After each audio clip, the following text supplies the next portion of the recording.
Welcome back to the bottom line. We've been talking to Doug Wick about finding clarity and scaling without burnout.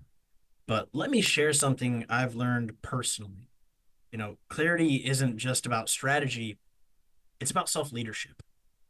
You can have the best growth plan in the world, but if you're operating from chaos internally, you're overwhelmed, distracted, burned out, your plan won't really mean a thing. Clarity starts with you. Before you fix your operations, you've got to get honest about your own habits, mindset, and how you show up every day. Are you consistent? Are you aligned with your values? Do you lead with vision or react when things get really urgent? Right? This is a very complicated topic for some. And in the heat of things, in the moment, in everyday business life, when we're grinding and moving and trying to accomplish everything all at once, as leaders, it's easy to react rather than respond. Now, self control is really about responding, choosing to respond to a situation, choosing to respond to emotions. But self leadership is very, very important in making a business successful, right? So I'm gonna start here. Many business owners mistake busy for clear. Just because your calendar is full doesn't mean your direction is really focused, right? Something that I try to talk about as often as possible with clients and mentees and friends and family is there's a difference between doing more and getting more done. Just because you're busy doesn't mean you're productive. Just because you've got that full calendar doesn't mean you're clearly focused. Sometimes it's easier for us to fill our plate so we can subtly avoid actually doing what's hard and getting the work done. It's easy to mask that as something of value, where really you might be spending a lot of time on something that doesn't really matter. It's like majoring in minor things, right? Jumping over a dollar to pick up a penny. There's a lot of ways you can phrase it, a lot of ways you can look at it. But truth is, it is easy to fall in that trap of busy but not productive. So self leadership means having hard conversations with yourself first about your values, your habits, and your intentions, right? There is this weird separation that some people feel they have to have between their intentions and what they actually do. It always leads back to money. Always does. I seem to find this more often than not. If your goal is money, it will be fleeting. If your goal is impact, money's a byproduct, it's automatic. So it's the same thing with your intentions. If you intend on doing good, the results are automatic. If you put in the work, you stay focused, you don't stay busy, you stay driven and impactful, you'll see the results. But self leadership is being able to clearly define what your values are in the first place. What habits build the person you want to become? What habits destroy the person you want to become?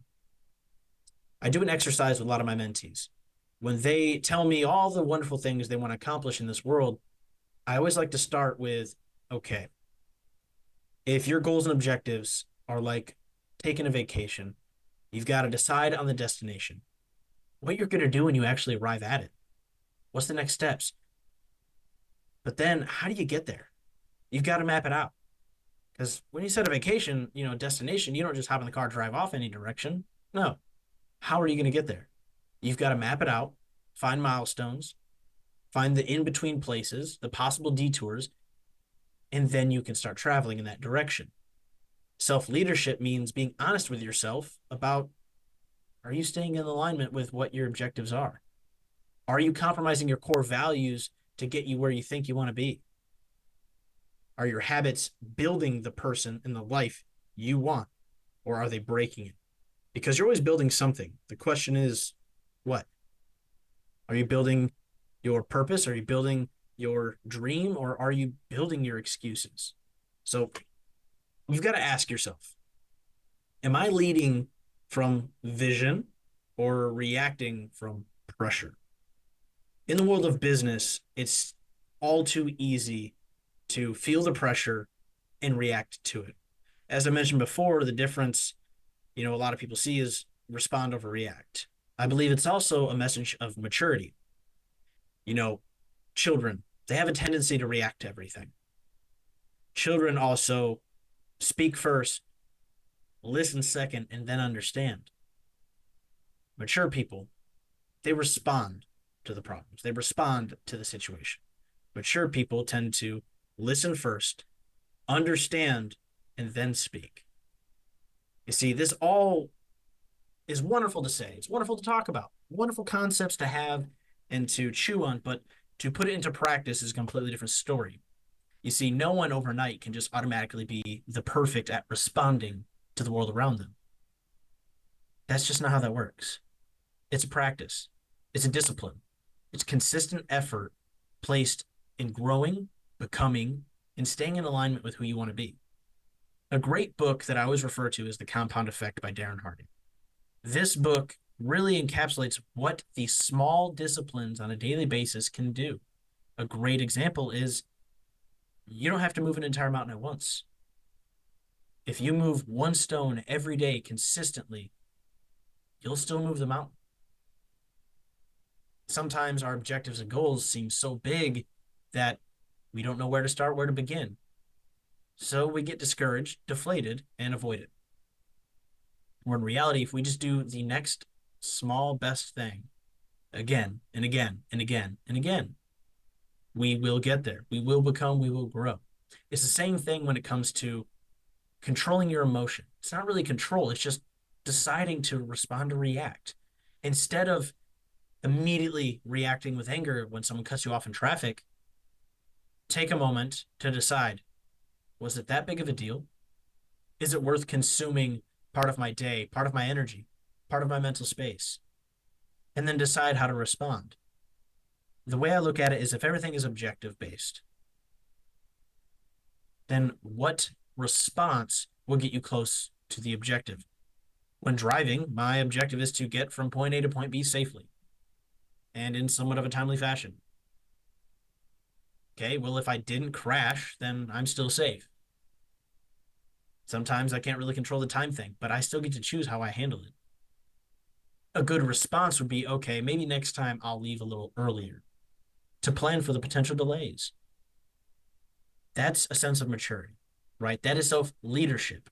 And the self leadership breeds clarity, but create daily stillness, even 15 minutes to really realign before jumping into, the executive mode, right? That mode of get things done, the I've got to control, control, control, conquer, conquer, conquer. I find a lot of power in taking 15 minutes to be still, to be quiet, to listen, to understand before trying to tackle my day, to tackle the next thing that has to be done.